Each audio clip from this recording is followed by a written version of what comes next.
उमेदवार आपल्या गावचे सुपुत्र कैलासदादा पाटील यांच्या प्रचारात आयोजित करण्यात आलेल्या या सभेसाठी उपस्थित असलेले आपल्या जिल्ह्याचे लोकप्रिय खासदार शिवसेनेचे स्टार प्रचारक खासदार ओमराजे निंबाळकर साहेब, व्यासपीठावरील सर्व मान्यवर,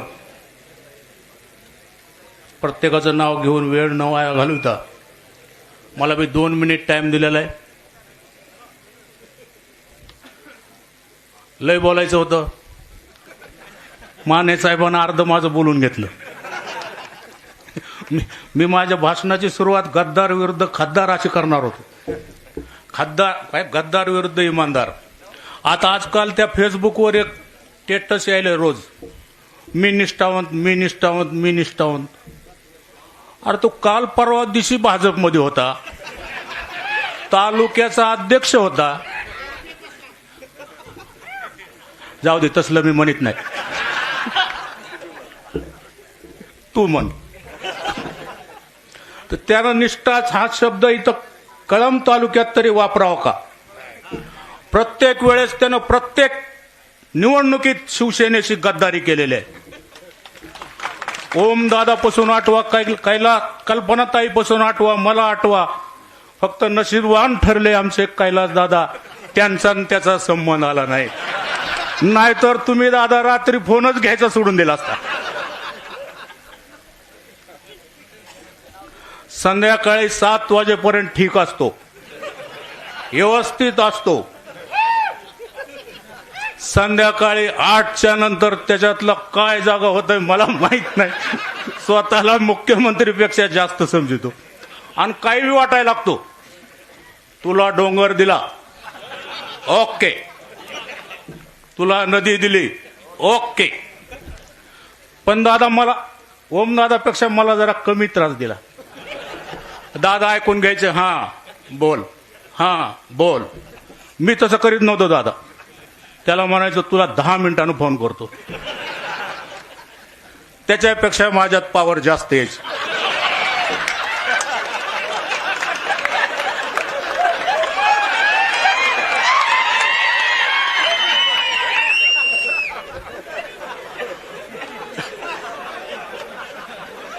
मग मी फोन लावायचो, आंबोल.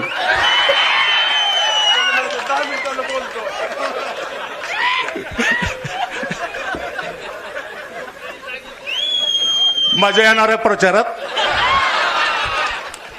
लगेच सुरुवात केल्यावर जरा गडबड होईल. हळूहळू दमानं पेटू.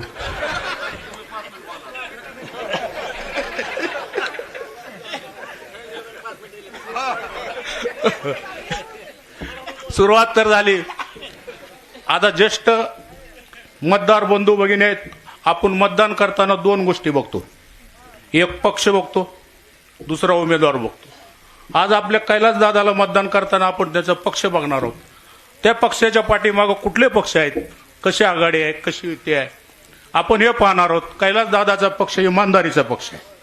उद्धव बाळासाहेब ठाकरेंचा पक्ष आहे.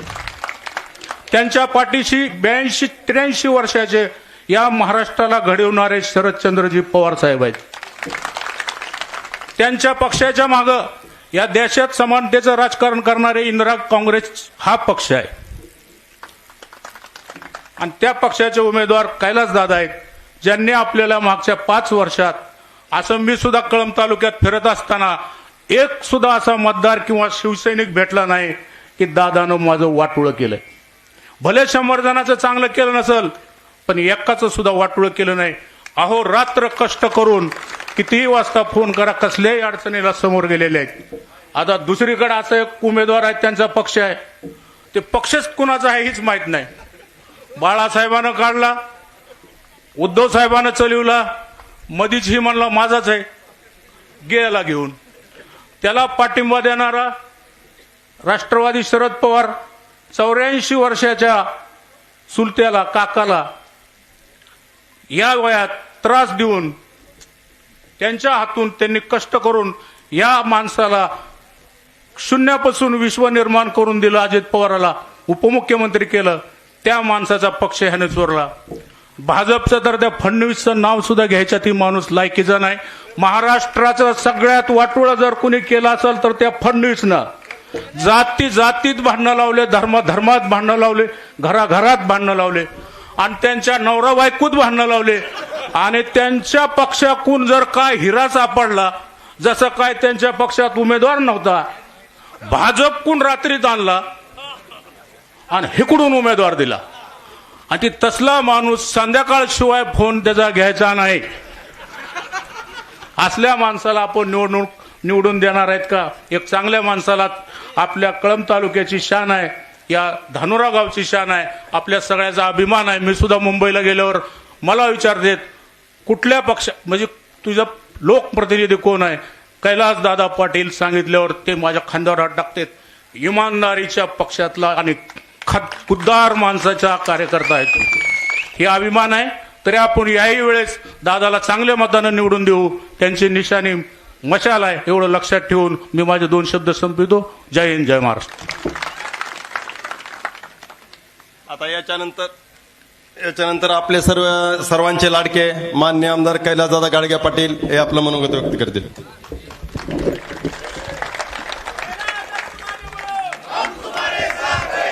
आज आपल्या देवदोनार या गावामध्ये आपले ग्रामदैवत खंडोबारायाला आशीर्वाद घेऊन, खंडोबारायांचे आशीर्वाद घेऊन आज आपण आपल्या येत्या 20 तारखेला होणाऱ्या विधानसभेच्या सार्वत्रिक निवडणुकीच्या निमित्तानं महाविकास आघाडीचा अधिकृत उमेदवार म्हणून आज प्रचाराची सुरुवात ज्यांच्या शुभ हस्ते करत आहेत असे आपले सर्वांचे लाडके खासदार. आणि आपण बाहेर जिल्ह्यात जरी गेलो, महाराष्ट्रात कुठेही गेलो तर ओमदादा आपले खासदार आहेत असे आपल्या अभिमानानं सांगतो. असे आपले सर्वांचे लाडके खासदार ओमदादा निंबाळकर साहेब. व्यासपीठावर उपस्थित असलेले ऊन खूप झालंय. आता ज्यांनी मार्गदर्शन केलं असे दयानंद गायकवाड माजी आमदार, आदरणीय राजभाऊ शरकांनी, आदरणीय पांडुतात्या कुंभार, राष्ट्रवादी काँग्रेस पक्षाचे विठ्ठल माने सर. मी सर्वांची माफी मागून व्यासपीठावर उपस्थित सर्व महाविकास आघाडीची नेते मंडळी, समोर बसलेली माझ्या गावातील सर्व मंडळी, या मतदारसंघातून, या तालुक्यातून, धाराशिव आणि कळंब तालुक्यातून आलेली महाविकास आघाडीचे सर्व प्रमुख कार्यकर्ते, मी आपला जास्त काही वेळ घेणार नाही. फक्त एवढंच सांगतो, 2019ला ओमदादांनी, उद्धव साहेबांनी मला या मतदारसंघातून शिवसेनेची उमेदवारी दिली. त्यावेळेस सुरुवातीला त्याही वेळेस प्रचाराचा नारळ आपण खंडोबारायाचे आशीर्वाद घेऊनच फोडला होता आणि आजही खंडोबारायाचे आशीर्वाद घेऊनच प्रचाराची सुरुवात करतोय.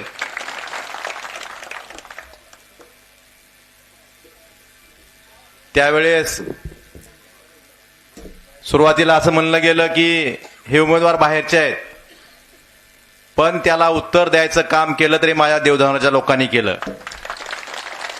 त्यांनी सांगितलं की बाहेरचे नाहीत, आमच्या गावचे आहेत. इथं शाळा होती, हे मंदिर दिसतं तिथे, या शाळेत शिकलेलो आहे मी, ते प्राथमिक शाळा होती. मला एवढं सांगायचंय, मागच्या 5 वर्षात सुरुवातीचे 2.5 वर्ष आपलं सरकार होतं, त्यातले 2 वर्ष कोविडचे होते. त्याही काळात या तालुक्याचा, या मतदारसंघाचा विकास करण्यासाठी ओमदादाच्या साथीने, मान्य उद्धवजी ठाकरे साहेबांच्या साथीने आम्ही प्रामाणिकपणे प्रयत्न केले. आपल्या जिल्ह्याचं शासकीय वैद्यकीय महाविद्यालय गेल्या अनेक वर्षापासून त्याची मागणी होती, ते मान्य उद्धवजी ठाकरे साहेबांच्या माध्यमातून आपण मंजूर करून घेतलं. आपल्या कळंबचं जे सत्र न्यायालय, याची इमारत बांधून तयार होती, काम अपूर्ण होतं. तिथं पदभरतीला पदमान्यता नव्हती. आपण त्याचे अपूर्ण काम पूर्ण करून त्याचं पद निर्मिती करून ते आज जे कोर्टाचं आपल्याला धाराशिवला जे जावं लागत होते, आता आपल्या कळंबला कोर्ट चालू केलेला आहे. आपण महाविकास आघाडी सरकारच्या काळामध्ये आपण लातूरमध्ये बघतोय की मांजरा नदीवर बॅरेजेस आहेत, पण आपल्या तिथं बॅरेजेस नव्हते. आपण तेही आपले पालकमंत्री गडाख साहेबांच्या माध्यमातून आपल्या मांजरा आणि तेरणा नदीवरल्या बॅरेजेसचं इस्टिमेट केले, सर्वे केले. परंतु आपण त्यांच्याबरोबर गद्दारीमध्ये सामील झाला नाही, म्हणून ह्या सरकारनं, महायुती सरकारने ह्या कामालाही ब्रेक दिला, हे कामं थांबवली. आपण आता येताना रस्ता बघितला असेल, अर्धवट रस्ता झालेला आहे. खरं तर हा रस्ता 2 वर्षापूर्वी पूर्ण व्हायला पाहिजे होता. माननीय उद्धवजी ठाकरे साहेबांच्या काळात, महाविकास आघाडी सरकारच्या काळात हे रस्ते मंजूर झालेले. हा रस्ता असेल,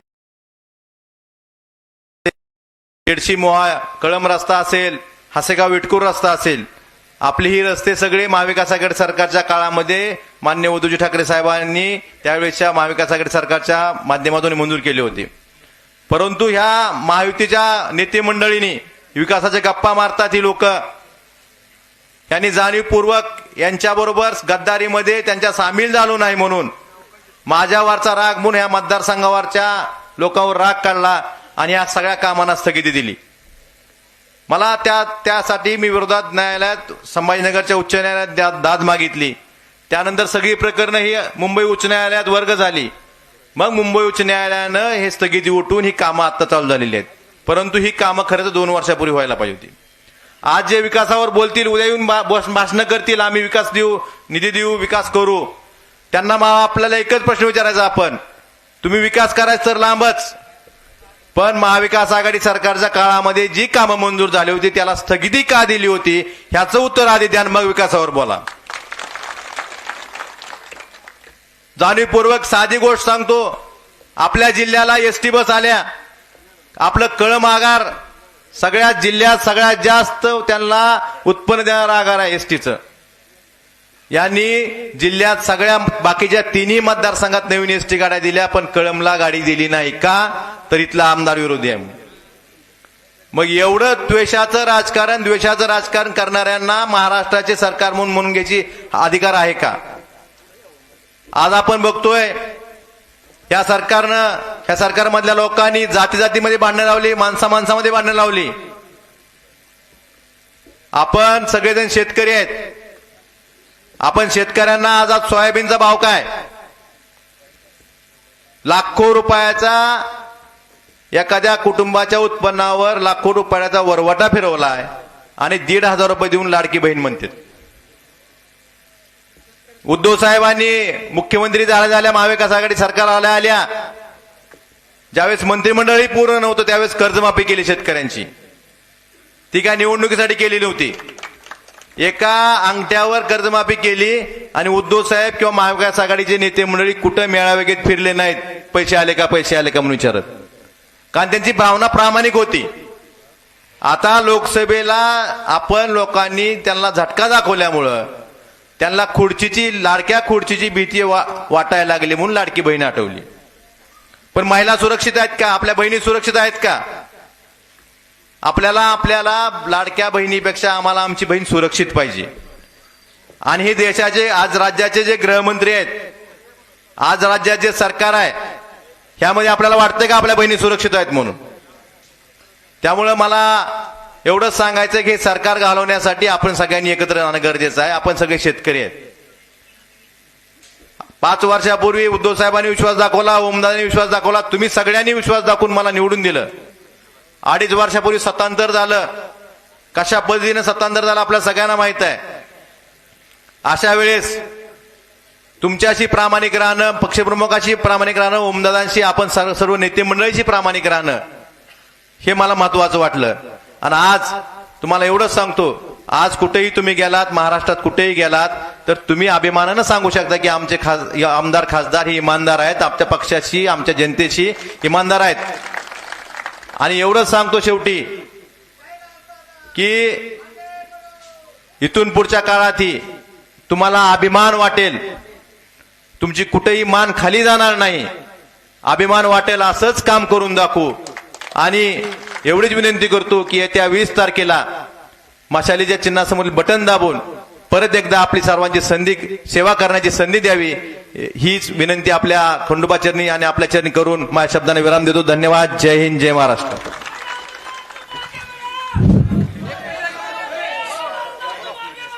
थांब.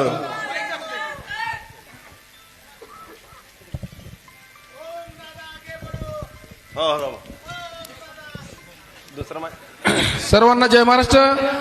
आज कैलासदादाचा जो प्रचाराचा नारळ फोडायचा कार्यक्रम आहे त्यासाठी धाराशिव येथील युवराज पानथरे यांनी स्वतः हॉस्पिटलमध्ये ऍडमिट असताना कैलासदादासाठी एक 11,000 रुपयाचा निधी दिलेला आहे आणि त्यांनी तो निधी त्यांचे प्रतिनिधी म्हणून सौदागर जगताप यांना विनंती करतो की ते दादाला सुपूर्द करावा.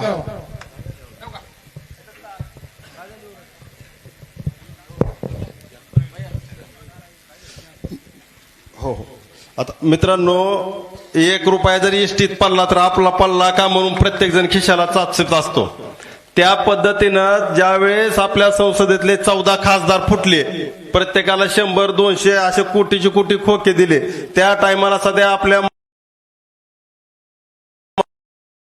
त्याच पद्धतीनं ज्यावेळेस आपल्यातले आमदार सगळे फुटले, कैलासदादा निम्मा वाटेतून पळत आले, त्यांनाही 50 कोटीची ऑफर होती, तरी त्यांनी सध्या ते ठोकर त्या खोक्याला मारली, पण त्यांनी सध्या गद्दाराबरोबर जाण्याचं चॉईस त्यांनी निवडलं नाही. पैशावर एवढे प्रेम करीत असताना दादांनी एवढं पक्षावर आणि जनतेवर आणि कार्यकर्त्यावर निष्ठेनं प्रेम केलेलं आहे. आणि हीच निष्ठा आपल्या जवळे दुमाले येथील जे कार्यकर्ते आहेत त्या निष्ठेकडे बघून त्यांनी भाजपमधून आज ते शिवसेनेमध्ये प्रवेश करीत आहेत. त्यामध्ये लखन वाघमारे जवळे दुमाले येथील ग्रामपंचायत सदस्य व त्यांचे सहकारी, कृपया दादांनी त्यांना प्रवेश द्यावा. तरी कृपया प्रवेश करणाऱ्या कार्यकर्त्यांसमोर यायचंय. लखन वाघमारे भाजप ग्रामपंचायत सदस्य जवळे दुमाला यांचा भाजपमधून शिवसेनेमध्ये प्रवेश होत आहे. तसेच त्यांचे सहकारी अनिल वाघमारे, बबन ओवाळ, प्रथमेश काकडे, सुनील काळे, दादासाहेब वाघमारे, शशिकांत सोनवणे, प्रवीण वाघमारे, पवन वाघमारे, अभिजित राऊत, सूरज वाघमारे, कैलास भोसले, गणेश गायकवाड, आविष्कार गायकवाड, पंकज गायकवाड, गणेश जगदाळे, शुभम शिंदे, दत्ता ओवाळ, सर्व कार्यकर्त्यांनी कृपया स्टेजकडे यायचं आहे. गमजे पुरलेत का गमजे?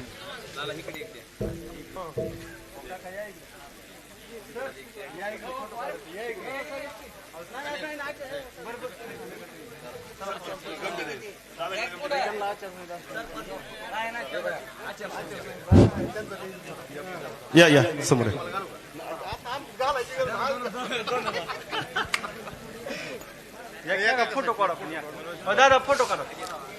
आज दोन्ही दादाचं एवढं निष्ठेचं आणि इमानदारीचं काम आणि प्रत्येक कार्यकर्त्याचा फोन उचलून एकाच जागेवर प्रॉब्लेम सॉल्व्ह करणारे असे सर्व आपल्या महाराष्ट्रामध्येच परिचित असणारे आमदार आणि खासदारांची जोडी आहे. त्यामुळं भाजपमधून सध्या बऱ्याच कार्यकर्त्याचे आज प्रवेश होत आहे.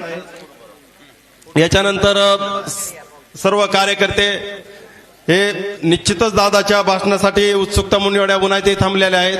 तर कृपया या धाराशिव जिल्ह्याचे लाडके खासदार, दबंग खासदार मान्य ओमदादा निंबाळकर यांनी सभेला संबोधित करावे.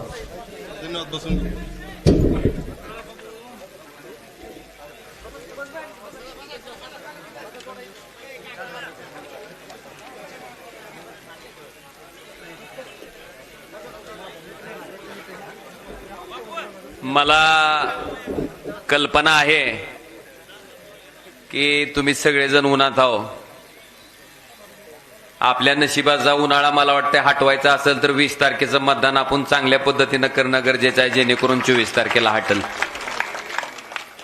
आज या ठिकाणी महाविकास आघाडीचे आणि शिवसेना उद्धव बाळासाहेब ठाकरे या पक्षाचे अधिकृत उमेदवार आणि खऱ्या अर्थानं निष्ठा काय असते, प्रामाणिकपणा काय असतो,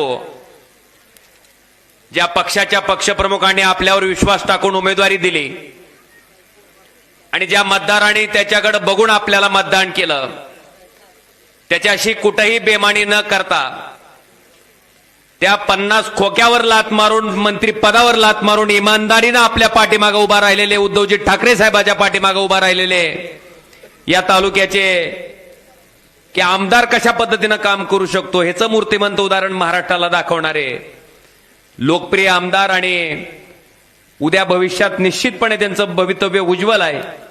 आपल्याला अपेक्षा आहे, नेतृत्वाला अपेक्षा आहे त्यांच्याकडनं. अशा आपल्या या तालुक्याचे विधानसभेचे कळंब धाराशिवचे अधिकृत उमेदवार कैलासदादा पाटील यांच्या प्रचाराचा नारळ फोडायच्या निमित्तानं या ठिकाणी उपस्थित असलेले तेरणा शेतकरी सहकारी साखर कारखान्याचे माजी चेअरमन आणि एक आदर्शवत व्यक्तिमत्व आदरणीय बाळासाहेबजी पाटील साहेब, मंचावर उपस्थित असलेले या तालुक्याचे माजी आमदार, मला वाटतं त्यांच्या खास शैलीत त्यांनी मी उमेदवारी जाहीर झाल्या म्हटलं आता आपल्या तालुक्यात सगळ्यात जास्त सभा जर कुणाच्या होणार तर मला वाटतंय दयानंद गायकवाड साहेबाच्या होणार. म्हणलं आता काय काळजी करायचं कारण त्यांचं उमेदवाराचं प्रेम मी जुन्या काळापासून ओळखतोय. असे माझे आमदार दयानंदजी गायकवाड साहेब या ठिकाणी मंचावर उपस्थित असलेले भारतीय राष्ट्रीय काँग्रेस पक्षाचे आमचे सहकारी ज्येष्ठ राजाभाऊजी शेरकाणे, कैलासवासी पवनराजे निंबाळकर साहेबांचे सहकारी आणि भारतीय राष्ट्रीय काँग्रेस पक्षाचे तालुका अध्यक्ष सन्माननीय पांडुरंगजी तात्या कुंभार साहेब, आपल्या काँग्रेसच्या जिल्हाध्यक्षा आमच्या भगिनी सपाटेताई, सन्माननीय जिल्हा मध्यवर्ती सहकारी बँकेचे डायरेक्टर महबूबभाई पटेल, डीसीसीचे संचालक संजय बाबा देशमुख, बळवंतजी तांबारे, जिल्हा परिषदचे माजी सदस्य आमचे सहकारी मित्र बालाजी जाधवर, सतीशजी सोमाणी आणि ज्या माणसानं शिवसेनाचं छोटंसं रोपटं या ठिकाणी लावलं आणि त्या रोपट्याचा वटवृक्ष झालेला आपण बघतोय ते कैलासवासी नरसिंग अण्णा जाधव यांचे चिरंजीव सन्माननीय विश्वजितजी नरसिंग जाधव, सन्माननीय प्रदीप बाप्पा मेटे, विजयजी सस्ते, बाळासाहेबजी काकडे, रवीजी वाघमारे, संग्रामजी देशमुख, या ठिकाणी उपस्थित असलेले दगडूमामा कोरे, राजेश्वर बाप्पा पाटील, सचिनजी काळे, भैया निरफळ, अण्णासाहेब तन्मोर, आमचे मार्गदर्शक समदबाई शेख, गपूरजी शेख, हनुमंतजी पाटील, अच्युत बापू, चतुर्भुज काका टेळे, आनंदजी चोंदे, पिंटू कोकाटे, बाळासाहेबजी काळे, विलासजी तोरबले, आसरुबा बिक्कड, सागरजी बाराते, आमच्या रुखसाना आपा, तुझं नाव घेतल्याशिवाय प्रचारच पूर्ण होऊ शकत नाही आपाचं नाव घेतल्याशिवाय. बिलकुल. सावंत सर, मुजीबजी काजी, साबीरजी भाई, मधुकरजी बोंदर, लालासाहेब बोंदर, बापू नाने, अमोल मुळे, अतुल चव्हाण, रतन माळकर, अनिल तात्या पवार, विशालजी जमाले, तुळशीदासजी जमाले, नेताजी जावळे, अतिशय फरड ज्यांचं भाषण या ठिकाणी झालं ते ज्येष्ठ काँग्रेसचे नेते दौलतरावजी माने, आप्पासाहेबजी शेळके, दिलीपजी पाटील, हनुमंतात्याजी आवाड, बिभीषणजी देशमुख, विक्रमबाया पाटील, बाबा तवले, आनंद गोगरे, रवी कोरे, नासेर पठाण, दिलीपसिंह देशमुख, बापू शेळके, मनोज गोगरे, मालोजी पाटील, मेघराजजी मुंडे, मोईन पठाण, कुणाचं नाव राहिलं असेल तर आदरणीय व्यासपीठ म्हणतो काय अडचण नाही की होय देशमुख नाही तर पुन्हा माणसाला माझं राहिलं काही खासदाराकडून नाव, कारण ऊन लय झालंय सगळ्याची नावही घेणं, तसं नावांचं सगळ्याचा परिचय आहे माझा. आता कसं ओळखू आता काय, हा मागाशीच म्हणलं की आगे बढो, मी म्हणलं की आगे बढ़ चुके हैं म्हणून. सगळे मला वाटतंय महाविकास आघाडीचे नेते मंडळी, कार्यकर्ते मंडळी, ज्या गावात दादांनी शिक्षण घेतलं जिल्हा परिषदच्या शाळामध्ये, नेमकं संगीताईचं नाव राहिलं कुठं ताई कुठं दिसलेच नाही तर मग काय खरं नव्हतं माझं गाड्या तुमचं नाव राहिलं. बरं झालं नाव लिहून दिलंस. हा ते महिला मंडळ लय खतरनाक आहे, काय काळजी करू नका तुम्ही. गावात प्रचार केलाय. बांधवानो, खरं मला वाटतंय की आपल्या दादांबद्दल काय सांगायची लय आवश्यकता नाही कुणाला. माणूस त्याच्या कृतीतनं त्या ठिकाणी आपण सगळ्यांनी ओळखायला पाहिजे. 2.5 वर्षापूर्वी महाराष्ट्रातलं झालेलं घाणेरडं राजकारण तुम्ही आम्ही सगळ्यांनी बघितलं. सोपी गोष्ट नसते. आता इथं सांगणं भाषण करणं वेगळं असतंय, पण तेवढ्या 50 कोटीच्या संपत्तीवर लाथ मारायची. राज्यमंत्रीपद देतो म्हटलं तरी नको म्हणायचं, कॅबिनेट मंत्रीपद देतो म्हटलं तरी नको म्हणायचं. मला वाटतं ह्याच्यासाठी पण एक स्वतःच्या मनात इमान लागतंय. मी साक्षीदार आहे या सगळ्या गोष्टीचा. आज ज्या माणसानं निष्ठा काय असते हे पूर्ण महाराष्ट्राला दाखवून दिलं. बरेच जण म्हणतात गेले परत आले, गेले नाही ते का गेले ते त्याचं कारण मी आज सांगतो तुम्हाला. आपल्या पक्षप्रमुखाला इथल्या सगळ्या गोष्टी कळाव्या, इथं काय घटनाक्रम घडायलाय, कोण कोण आमदार फुटायलंय ही सगळीच्या सगळी परिस्थिती उद्धव साहेबाला त्याच वेळेस फोनवरनं मला आणि उद्धव साहेबाला कायमस्वरूपी दादा त्या ठिकाणी सांगत होते. ह्याच्यासाठी तिथं होते. बऱ्याच जणांना संभ्रम पडते, गेले नाहीत, काय घटना घडते याच्यासाठी तिथं होते. आज त्या बॉर्डरच्या ठिकाणी मला सांगितलं त्याने की गाडी जर थांबवली नसती तर चालत्या गाडीत मी उडी टाकली असती, पण गुजरात बॉर्डर माझ्याच्यानं क्रॉस झाली नसती. मला वाटतं ह्या पद्धतीनं ज्या माणसानं स्वतःची वर्तणूक ठेवली, फक्त पक्षाशी नाही तुमच्या मताशी सगळ्यांशी इमानदारीनं प्रामाणिकपणे ज्यांनी त्या ठिकाणी तुमचं आमचं इमान सांभाळायचं काम केलंय. नाहीतर काय लय लोक आता मी बघतोय, एक सुद्धा तालुका रिकामा नाही. 5,000 कोटीचा विकास, 6,000 कोटीचा विकास, जणू काय आपले तीरची येड्या बाबळीची शेती आपण एकूण खर्चायला लागलो. लय ऐकतोय मी, इतक्या कोटीचा विकास आणि तितक्या कोटीचा विकास. हा, तुम्ही जरा बाजूला सारखा पुन्हा मागची बिचकायची बघा, सांगतो आधीच. तर निस्ती विकासाच्या गप्पा सांगणारी लोक आणि खऱ्या अर्थानं विकास काय असतो मी प्रामाणिकपणे सांगतो की धाराशिवचं शासकीय वैद्यकीय महाविद्यालय, तुम्हाला वाटेल की आम्ही 2.5 वर्ष सत्तेत होतो. 2.5 वर्षामध्ये 2 वर्ष काय होतो? कोरोना होता. 6 महिने इनमिन आपल्याला काम करता आलं असं. त्या 6 महिन्याच्या काळात धाराशिवचं शासकीय वैद्यकीय महाविद्यालय मंजूर करायचं काम जर कोणी केलं असेल तर मला वाटतं कैलास दादाने त्याचा पाठपुरावा करून ते मंजूर करून घेतलं आणि ह्या वर्षी डॉक्टर झालेले मुलं त्या ठिकाणी त्या कॉलेजमधून बाहेर पडतील. कृष्णा मराठवाडा सिंचन प्रकल्पाच्या बाबतीत अनेक वर्ष झालं आपण ऐकतोय.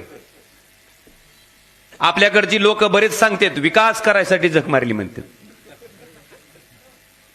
बघितलं नाही का आता, विकास करायसाठी शब्दच आहे विकास. आता सुद्धा ती 5-5 हजार कोटी हुडकायलो मी सगळ्या मतदारसंघात हुडकीत येलोय. त्या 5,000 कोटीचाच परिणाम आहे की एका विधानसभेत की 60,000 लीड कुठं, 81,000 कुठं, 45, 55 अशाच लीड आहेत सगळीकडे. हे कशासाठी होतं काय की सामान्य माणसाच्या कामाला, सामान्य माणसाच्या अडचणीला जर आपण पडत असू तर सामान्य माणूस कधीही विसरत नाही. सामान्य माणूस तेवढ्याच ताकदीनं आपल्या पाठीशी राहतो. खरं तर मी ह्या तालुक्याचा मनापासून आभार व्यक्त करतो की बांधवानो, लोकसभेची निवडणूक चालू होत असताना आम्हाला सुद्धा वाटायचं की बाकीच्या मतदारसंघात राहील, पण इथं जरा आमचं तुम्हाला माहिती आहे की जुना खेळ, जरा दचकतच म्हणायचं. पण दादाला आत्मविश्वास होता, कैलास दादाला. कारण 5 वर्षापूर्वी तुम्हाला कैलास दादाचं काम माहित नव्हतं बांधवानो. 5 वर्षात एक आमदार जितक्या ताकदीनं म्हणून काम करू शकतो, मला वाटते महाराष्ट्रातला कुठलाच आमदार एवढ्या ताकदीनं काम करू शकत नाही, तेवढं काम कैलास दादांनी केलं. आज मला आवर्जून सांगायचं, फक्त एका गावचं उदाहरण देतो मी, इथलं देवदानोऱ्याचं. जवळपास आमदार निधी 30 लाख रुपये, जनसुविधेमधनं 16 लाख रुपये, तांडावस्तीमधनं 17 लाख रुपये, 25-15 मधनं 20 लाख रुपये, मातोश्री पाणंद मधनं 1,44 लाख, आपल्या शेतकऱ्याच्या वैयक्तिक डीपी साठी 1 कोटी रुपये, 11 ट्रान्सफॉर्मर आपण कैलास दादांनी केलेत, लघु पाटबंधारेकडनं 10 लाख, दलित वस्तीतनं 5 लाख. आता जो रस्ता आहे का तिकडे त्यांच्यासोबत गद्दारीत सामील झाला म्हणून ब्रेक दिलतं, ते आता चालू झाला, त्यासाठी 1,76 लाख. मला वाटतंय असं 5,20 लाख रुपये द्यायचं काम ह्या मतदारसंघातल्या ह्या गावात कैलास दादांनी त्यांच्या माध्यमातून केलंय. ही फक्त धानोऱ्याचं उदाहरण मी एक फक्त उदाहरण म्हणून दिलंय. कळंब तालुक्यात कुठलंही एक असं साधं गाव सापडणार नाही. मी तर आवर्जून सांगतो, इथं दयानंद गायकवाड साहेब माझे आमदार आहे, मी माझे आमदार आहे इथला. मला वाटतं आमच्या दोघात तिघाचं मिळून जेवढा निधी होईल तेवढा एकटा कैलास दादानं 5 वर्षामध्ये निधी द्यायचं काम त्या ठिकाणी ह्या मतदारसंघामध्ये केलंय. आणि ही करत असताना कुठं उहापोह नाही, कुठं गाजावाजा नाही, कुठं काहीच नाही, शांततेत. आणि एवढंच नाही, मला वाटतंय हिथं एक माणूस तरी सापडेल का हो कैलास दादानं माझा फोन उचलला नाही म्हणणार, मला दाखवा बरं हात वर करून. जरी फोन नाही उचलणं झालं, कुठं सभेत असते तर महागारी फोन करून विचारते. आणि अतिशय कष्टानं, इमानदारीनं, प्रामाणिकपणे तुमच्यासाठी राबायचं काम त्या माणसानं केलंय. मला वाटतं ह्या निष्ठेला आता फळ द्यायची जबाबदारी तुमची आहे. मला अपेक्षित आहे की त्या माणसानं केलेल्या कामाच्या ताकदीवर त्यांना मतं पडली पाहिजे. त्या माणसानं दाखवलेल्या निष्ठेच्या ताकदीवर त्या माणसाला मतं पडली पाहिजे. मी तर सांगतो तुम्हाला की महाराष्ट्राच्या विधानसभेत सगळ्यात जास्त मतांना निवडून येणारा आमदार कुठला असेल तर मला वाटतं कैलासदादाच्या रूपानं ह्या मतदारसंघातला पाठवायची जबाबदारी तुमची माझी. आणि ती खात्री आहे मला. आमदार म्हणून नेमकं माणसानं ह्याच्यापेक्षा काय काम करावं. कृष्णा मराठवाडा सिंचन प्रकल्पाचा प्राधान्यक्रम सुद्धा त्यांच्याच काळात त्या ठिकाणी ठरवला गेला. दुधाळवाडीचा साठवण तलाव तिथपर्यंत प्राधान्यक्रमात कामं घेतली गेली. रामदारा तलाव तुमचा तुळजापूरचा तिथपर्यंत प्राधान्यक्रमात कामं घेतली गेली. दुर्दैवानं आमच्यातली काही सुरत मार्गे गुवाहाटीला पालती पडली म्हणून त्या ठिकाणी पाणी आलं नाही. ती जर सवाशी राहिली असती तर तुम्हाला खात्रीनं सांगतो की रामदारा तलावात आणि दुधाळवाडीच्या साठवण तलावात पाणी आणून दाखवूनच तुमच्या पुढे मतं मागायला आम्ही आलो असतो. एवढंच नाही, तुम्ही बघा धनेगाव धरणाच्या पुढे बघा, तुम्हाला कोल्हापूर पद्धतीचा बांधारा हुडकून तर सापडतंय का पुढे तिकडे विलासराव साहेबाच्या मतदारसंघात? कोल्हापूर पद्धती बांधारा ते आपल्याकडेच आहे. इकडे जळकं तुटकं फाटकं कटकं मुटकं निष्ठी कोल्हापूर पद्धतीचा बांधारा. आपल्या जिल्ह्याचं पाटबंधारे मंत्री कोल्हापूर पद्धतीचा बांधारा. काय फरक आहे हो? धनेगाव धरणात जेवढं पाणी थांबतंय त्याच्या 60% पाणी पुढच्या त्या बॅरेजेस मध्ये थांबतंय. धनेगावच्या पुढच्या जेवढे बॅरेजेस आहेत तेवढे. मग ती नदी आपल्यातून जात नाही का कळंब तालुक्यातून? होय, मांजरा जात नाही का तेरणा जात नाही? त्या सगळ्याच्या सगळ्या कोल्हापूर पद्धतीच्या बंधाऱ्याचं रूपांतर बॅरेजेस मध्ये करायचा निर्णय सुद्धा कैलासदादांनी त्याचे इस्टिमेट तयार केले, सगळं तयार केलेलं आहे. केवळ गद्दारीला साथ दिली नाही म्हणून मला वाटतं त्यांना थांबावं लागतंय. पण मी आज तुम्हाला सांगतो की आपल्याकडचा सिंचनाचा अनुशेष भरून करायचं काम त्या ठिकाणी कैलासदादाच्या रूपानं आपल्याला करणारा एक कार्यकर्ता. आणि सगळ्यात महत्वाचं, त्यांनी ग्रामपंचायत पासून आलेत, ग्रामपंचायतचा सदस्य, पुन्हा सरपंच, पुन्हा जिल्हा परिषदचा सदस्य. एखादा माणूस कलेक्टर झाल्यावर कसं असते, त्याला पहिल्यांदा तलाट्याचं काम करायला लावते, पुन्हा तहसीलदारचं काम करायला लावते, त्याला कळवू लावते सगळं. डायरेक्ट मंत्री झालेल्या माणसाला कसं कळायचं खाली ग्रामपंचायत कशी चालती म्हणून? पण दादाने ते सगळं अभ्यास करून आलेले आहे. बारक्यातल्या बारक्या गोष्टीचा की गाव पातळीवर योजना कशी राबते, गावाचा विकास त्या ठिकाणी कशा पद्धतीने साधला पाहिजे, सगळ्या बजेटची हेड त्यांना माहिती आहे. मला वाटतं ह्या पद्धतीनं काम करणारा एक सामान्य शेतकरी कुटुंबातला तरुण आहे. आणि निश्चितपणे मी बऱ्याचदा बघतोय की विलासराव देशमुख साहेबांची तुलना होती. तुम्हाला सांगतो, थोडं भाषणातच दादा कमी असतील, बोलण्यातच कमी असतील, पण कर्तृत्वानं मला वाटतंय मला निश्चितपणे विलासरावची छबी आज कैलासदादाच्या माध्यमातून त्या ठिकाणी दिसते. कारण इतकी तळमळ आपल्या सामान्य माणसासाठी, आपल्या मतदारासाठी, आपल्या मतदारसंघासाठी ठेवणारा मला वाटतं क्वचितच माणूस त्या ठिकाणी सापडतो. बांधवांनो, आज आपण बघितलं असेल खासदार त्याच्या आमदारकीच्या मतदारसंघातून वर गेला की खाली तिथली आमदारकी कोण लढवत? त्याच्या घरातलंच कोणतरी असते. हा, ती बघा तेव्हा बायको भाऊ कोण ना कोणतरी. हा, मलाही अभिमान आहे की बांधवानो, माझ्या घरातला माणूस उभारल्यावर सुद्धा जितक्या प्रामाणिकपणे राहिला होता पाहिजे होता त्याच्यापेक्षा जास्त प्रामाणिकपणा कैलासदादांनी त्या ठिकाणी दिलेला आहे, दाखवलेला आहे. इमानदारीनं राहिलेले आहेत. आणि खरंच एक कार्यक्षम नेतृत्वाला जर संधी मिळाली तर त्याच्या माध्यमातनं आपल्या जिल्ह्याचं राजकारण कशा पद्धतीने बदलू शकतंय ह्याचं मूर्तिमंत उदाहरण आज कैलासदादाच्या रूपानं तुम्हाला आम्हाला सगळ्याला पाहायला मिळते. हा, आमच्याकडे कमी एकच आहे फक्त, काय? आता खोके आणलीच नाही तर द्यायची कुठून? बोला, तुम्ही काम एवढे केले असतील, कुठल्या कामाला आहे का कवा? आता आमच्या परिस्थितीकडे बघून काय काही जण उगाच हाणते त्या आटाण्यावर. होय, पण काम तुम्ही केलं, तुम्हाला माहिती आहे की एखाद्या माणसाचं काय व्यसन आहे, काय खोड आहे, होय, ही सांगायची गरज नसते, दिसत असते, ती लपून राहत नसते. मला वाटतंय चांगल्या पद्धतीचं काम त्यांनी या मतदारसंघामध्ये केलंय. आणि उद्या भवितव्य आहे. उद्या सरकार कोणाचं येणार आहे हो?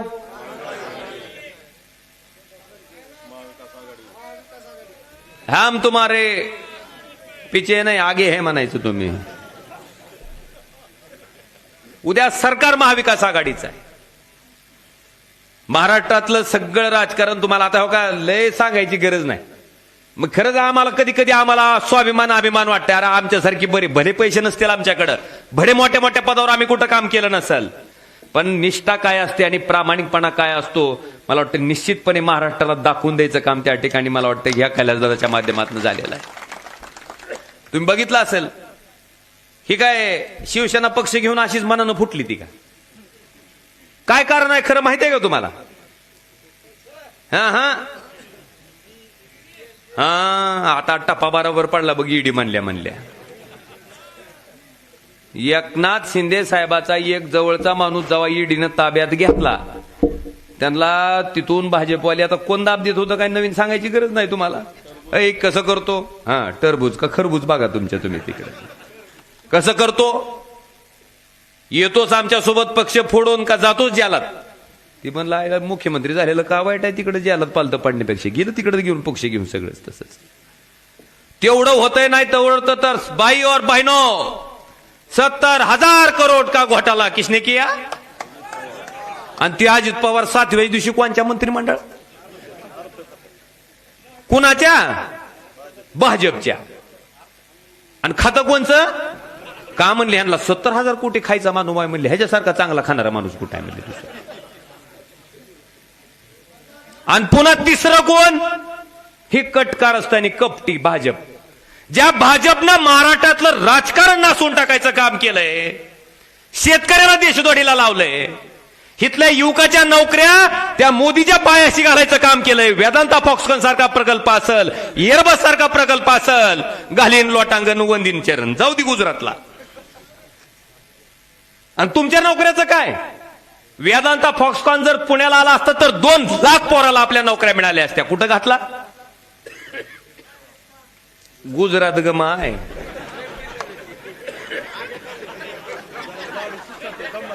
बर होतंय असं कवा होतंय. पुढच्या उमेदवाराचं तसंच आहे.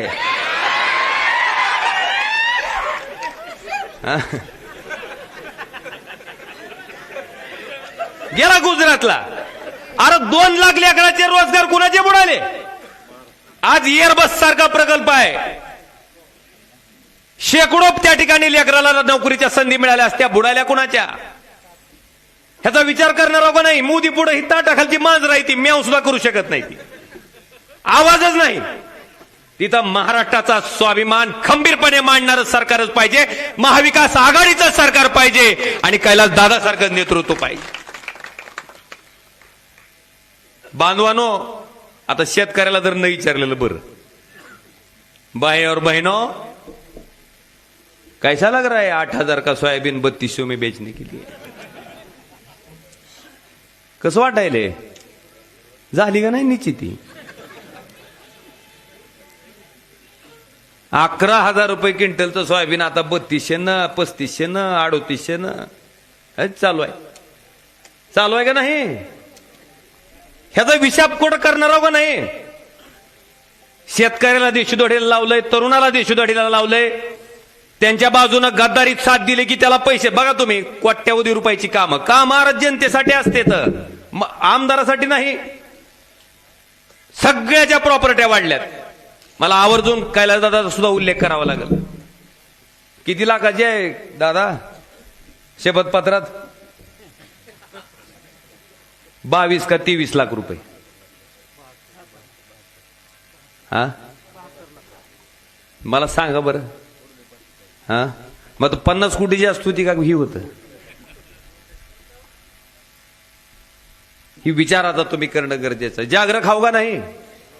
आता इतकं तुम्हाला सांगतो नेतृत्व चांगलं योग्य वेळेला जर नाही स्वीकारलं तर काय अवस्था होती. फक्त एकदा लातूरकडे बघायचं आणि धाराशिवकडे बघायचं दुसरं लय बघायची गरज नाही.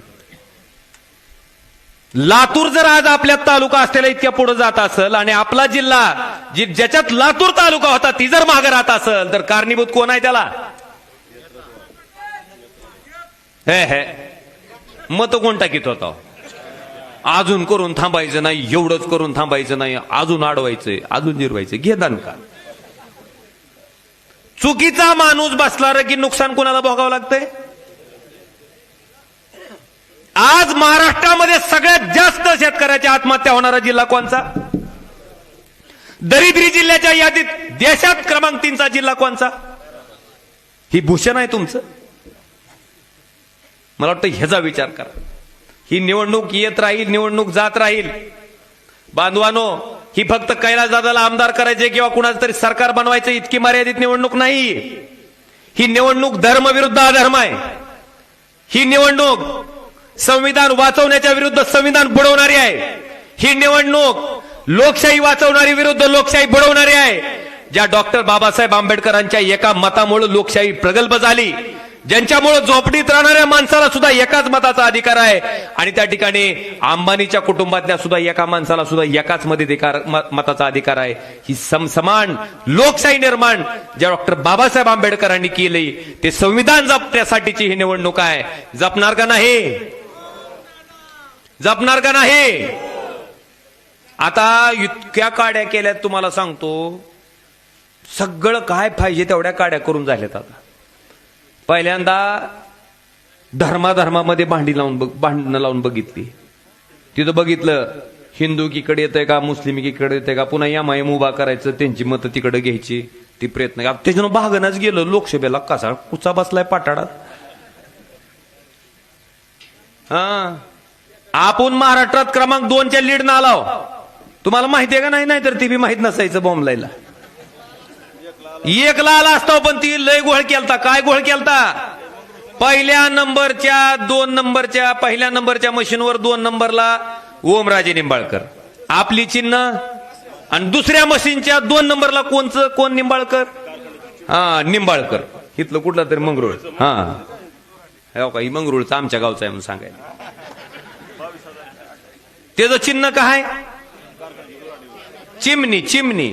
ती मशाल आणि चिमणी जर आजूबाजूला ठेवली तर लक्षात येत नाही मशाल कोणची आहे, चिमणी कोणची आहे.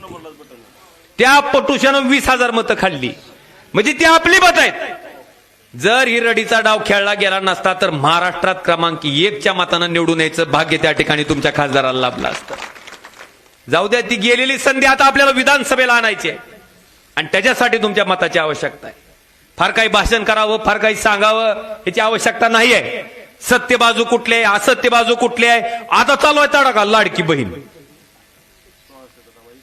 हा घे तेलाचा डबा, म्हणजे 1600चा डबा 2100 झाला. मग लाडकी बहिणीचे पैसे कुठून काढायचे पुन्हा ते? हा, लाडकी खुर्ची आहे. खरं आहे, लाडकी खुर्ची. का? दादाने सांगितलं की अरे बहीण लाडकी असती तर 2.5 वर्षापूर्वी ज्या दिवशी खुर्चीवर बसला त्या दिवशी तुम्ही देऊन टाकला असता बहिणीला. आहे तर लाडकी बहीण. उद्धव साहेबांनी वाट बघितली का कुठली निवडणूक लागती का बघू, पुन्हा आपण योजना जाहीर करू म्हणून. ज्या दिवशी खुर्चीवर बसते त्या दिवशी कर्जमुक्ती देऊन टाकली. ह्यांच्या पाटाडात लोकसभेचं रूम न बसल्या ह्यांना बहीण आठवली, आणि बहिणीला 1,500 देते. दाजीचं सोयाबीन 11,000चं एक म्हणा 3200.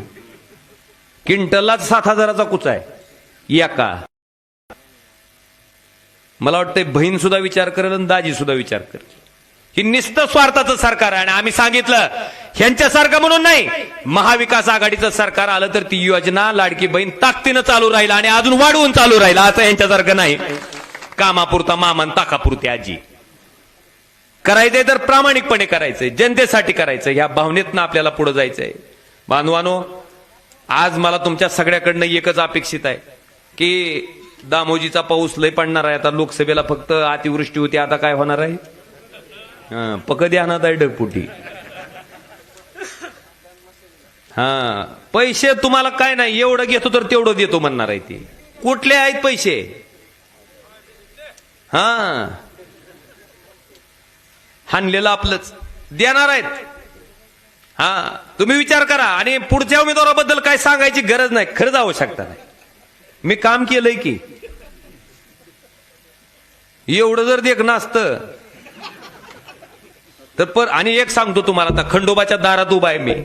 आपली नियत साफ असावी लागते आणि मन स्वच्छ लागते, तेव्हा परमेश्वर असं यश देत असते. कुणाला वाटत असेल कैलासदादा आमदार, अरे मन साफ होतं, नियत स्वच्छ होती, प्रामाणिकपणा होता, म्हणून त्या ठिकाणी परमेश्वर सुद्धा त्या ठिकाणी पाठीशी राहायचं काम करत असतंय. कधीच अपयश येत नाही. ज्याचं मन कलुषित असतंय, पोटात दिसतोच काळ, पुढं आलं की तोंडानं गोड बोलायचं, मागं निस्तिकार असतानाच. आता आदर्शच फडणवीस साहेब म्हणल्यावर काय, आपल्यातला फडणवीस म्हणायला हरकत नाही. आपण हमेशा आग लावीत हिंडायचं, नीट सांगायचंच नाही कुठलं. ही बघितलंय मी त्याच्याबद्दल सांगावं असं काय फार आवश्यकता नाही. दादा मी आमदार असताना सगळं कोरिलेटर पॅड असायचं त्यांच्याकडे. निर्मळ भावना होती ना आपल्याला पोटात काय नव्हतंच. पण काय वागणूक मिळाली मला वाटतंय इथले कार्यकर्ते बी साक्षीदार आहेत जवळचे. आता जास्त करून आमदार साहेब सांगू शकते त्याच्याबद्दल फार.